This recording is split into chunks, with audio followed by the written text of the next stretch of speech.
ఓం గం గణపతయే నమః. స్వర్ణలక్ష్మీ నమస్తే అస్తు. పరబ్రహ్మ స్వరూపిణి రాజ్యం దేహి ధనం దేహి సర్వకామాంచ దేహి మే.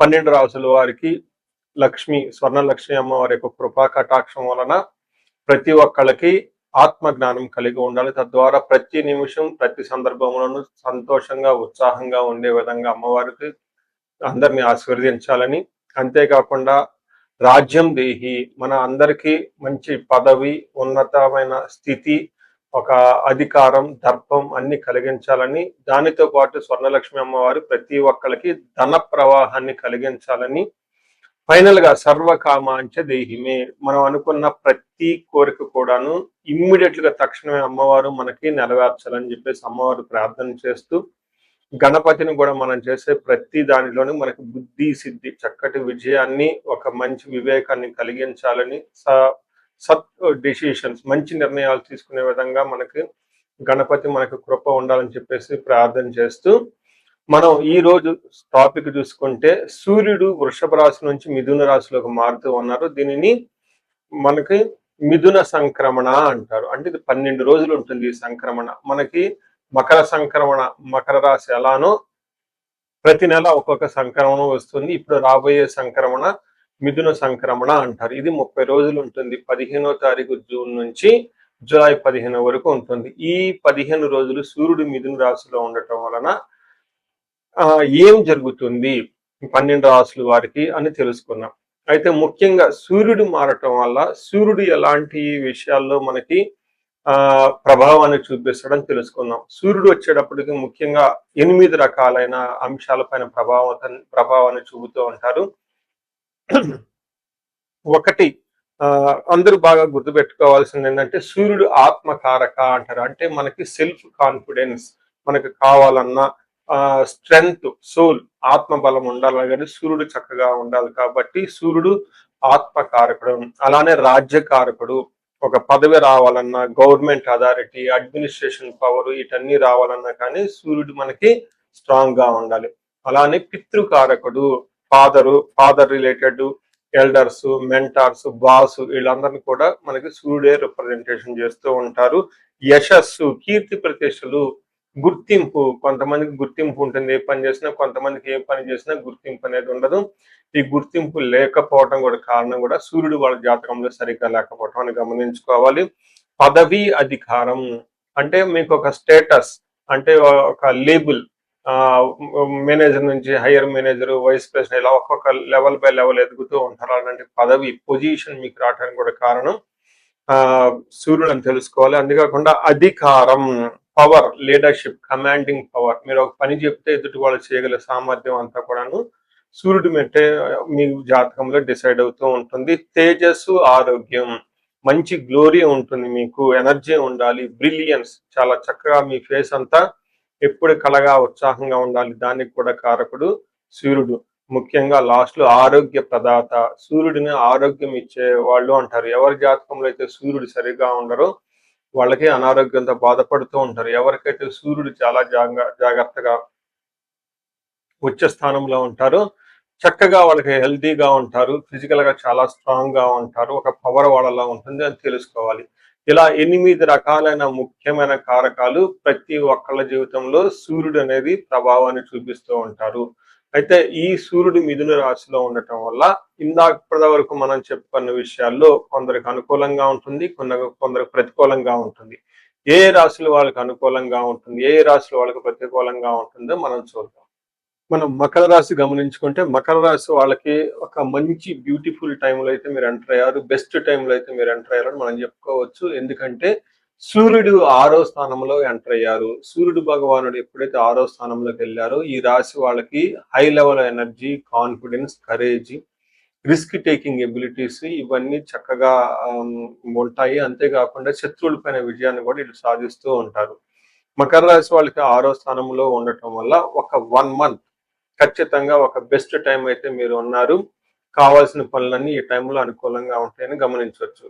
ముందుగా మనకు మహర్షుల సంస్కృతంలో, వేదాలలో, జ్యోతిష శాస్త్రంలో సూర్యుడు 6వ స్థానంలో ఉంటే ఏమవుతుందో మనం ముందు తెలుసుకునే ప్రయత్నం చేద్దాం.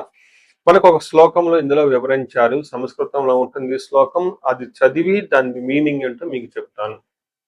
ఇందులో షష్ఠే రవౌ అంటే 6వ స్థానంలో గనక సూర్యుడు ఉంటే సుసౌఖ్యధీన్ యత్న కార్యార్థ సాధనం దేహ ఆరోగ్యాది సంతోషం వస్త్ర ధన ధాన్యాది లాభకృత్ అని చెప్తూ ఉంటారు. అంటే దీని మీనింగ్ ఏంటంటే 6వ స్థానంలో సూర్యుడు ఉండటం వల్ల ఫస్ట్ సుసౌఖ్యధీన్ అంటే అనుకున్న పనులన్నీ చక్కగా పూర్త్యం చేయగలుగుతారు. రెండోది యత్న కార్యార్థ సాధనం మంచి సుఖములు కలిగి ఉండేసి అనుకున్న పనులను చక్కగా చేస్తూ ఉంటారు. దేహ ఆరోగ్యం శారీరకంగా ఆరోగ్యం చాలా బాగుంటుంది. సంతోషకరంగా ఉంటారు. వస్త్ర లాభం షాపింగ్కి వెళ్ళేసి కొత్త కొత్త జ్యువెలరీ బట్టలు అవన్నీ కొనుక్కునే అవకాశం ఉంటుంది. ధాన్యాది లాభకృతు రైతులకు ఎవరైతే ఉంటారో వాళ్ళకి ధాన్యం చక్కగా వస్తుంది అని మనకు చెప్తూ ఉంటారు. 6వ స్థానంలో రోగ రుణ రిపు అంటారు. అంటే ఆరోగ్యం బాగుంటుంది. రుణాలు అప్పులు ఇప్పటిదాకా మీరు ఎవరికైనా చేసుకుంటే ఈ అప్పుల నుంచి బయటపడే అవకాశం ఎక్కువగా ఉంటుంది. ఆరోగ్యం చాలా బాగుంటుంది. సంతోషకరంగా ఉంటారు. అన్ని విషయాల్లో అనుకూలంగా ఉంటుంది. ఎవరైతే వ్యవసాయదారులు ఉంటారో వాళ్ళకి పంటలు ఉంటాయో దిగుబడి చక్కగా ఉందో ఈ టైంలో అమ్ముకుంటే వాళ్ళకి మంచి లాభాలు వచ్చే అవకాశం ఉంటుంది.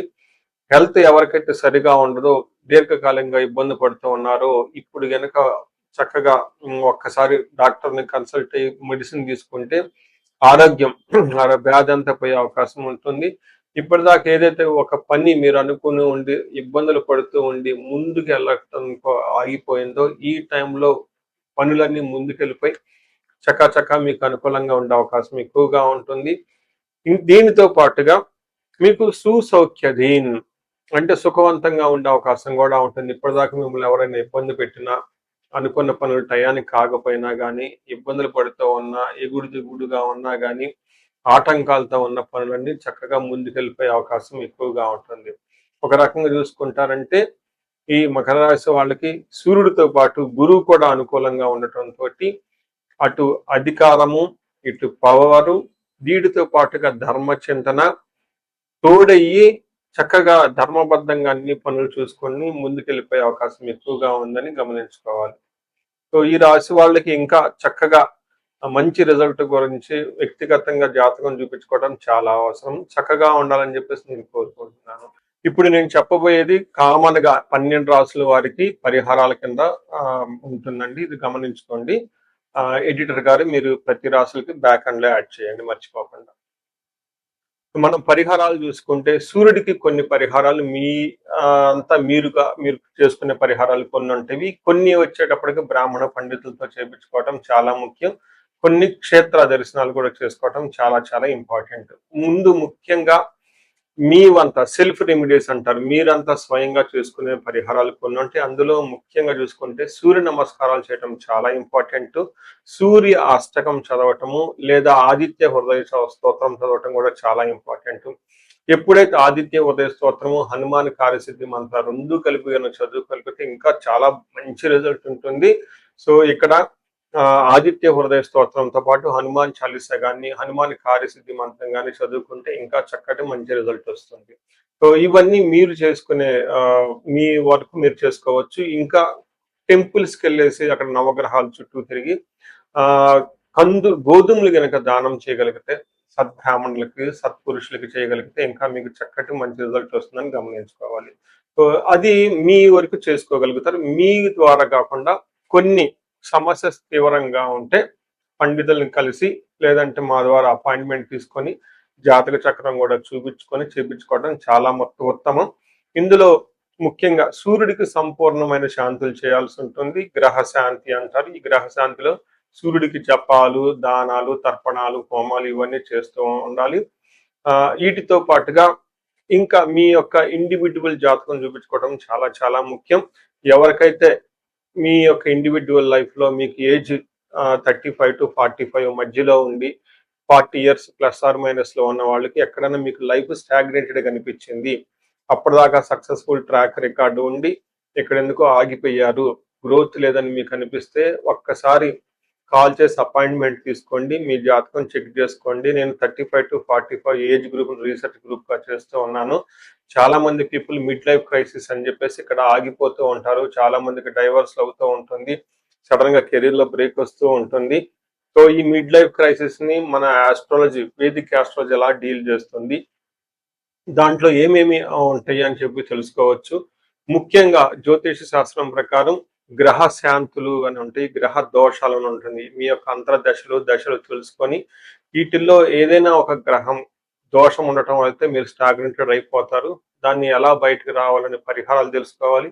వీటితో పాటుగా మీకు ఏమైనా శాపాలుంటే పితృ శాపం, కాలసర్ప దోషము, ఇలా మాతృ శాపం, స్త్రీ శాపం ఇంకా ఏమైనా యాక్టివ్‌గా శాపాలు ఉన్నాయా? ఈ శాపాలు ఉండటం వల్ల కూడాను మీరు లైఫ్‌లో గ్రోత్ లేకుండా ఆగిపోయే అవకాశం ఉంటుంది. సో, ఎవరికైనా సరే ఎలాంటి ప్రాబ్లమ్ ఉన్నా ధనానికి ఇబ్బంది పడిపోతూ ఉంటే స్వర్ణలక్ష్మి విశేష హోమం చేపించుకోండి. మీకు వీసా స్టాంపింగ్, హెచ్-1బీ లైక్ ఎక్కడన్నా ఏమంటారు ఉద్యోగంలో ఎక్కడన్నా బ్రేకులొచ్చి ఆగిపోతూ ఉన్నా, లేదంటే ఫైనల్ రౌండ్ దాకా వచ్చి మధ్యలో ఎక్కడన్నా ఆగిపోయినా గానీ, మీకు ఇలాంటి వాళ్ళకి కూడాను మన్యు పాశుపత అభిషేకము, రుద్రాభిషేకం చేపించుకోవడం చాలా చాలా ఇంపార్టెంటు. భార్యాభర్తల మధ్య గొడవలకు అన్యోన్య దాంపత్య పాశుపతం చేపించుకోవటం.